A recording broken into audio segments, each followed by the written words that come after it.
Packing நீட்டாக பண்ணலான்னு சொல்லிட்டு கார்ட்போர்ட் பாக்ஸஸ் நிறைய ஆர்டர் பண்ணுறாங்க இல்லையா, அவங்களுக்கு வாங்கியிருந்தேன். குட்டி ஆர்டருக்கு அங்கே இருக்குது. ஸோ அந்த நிறைய ஆர்டர் பார்த்தீங்க அப்படின்னா இதுவே டேமேஜ் ஆகி தான் வருது. இதை நம்ம என்ன பண்ணுறது சொல்லுங்கள், 4-5 இடத்துல டேமேஜ் ஆகிருக்கு. இந்த பாக்ஸ் பார்த்திங்கன்னா 40 ரூபா ஒரு பீஸு. இந்த பாக்ஸ் வந்து ஒரு பீஸ் 50 ரூபா. ஸோ இப்படி தான் நான் வாங்கி உங்களுக்கு பேக் பண்ணி சென்ட் பண்ணிருக்கேன். இதில் நிறைய பேர் என்கிட்ட ஃப்ரீ ஷிப்பிங் கேட்குறீங்க. ஸோ அதனால தான் ஃப்ரீ ஷிப்பிங்லாம் கொடுக்க முடியறதில்ல. மேபி நம்ம ஒரு பெரிய பிராண்ட் ஆனதுக்கப்புறம் ஃப்ரீ ஷிப்பிங் கொடுக்குறேன். ஓகே, சின்ன பாக்ஸஸ்லாம் அதில் இருக்குது.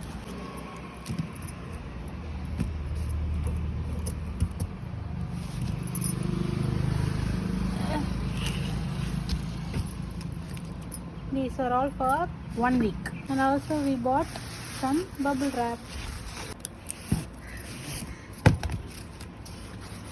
12 rupees.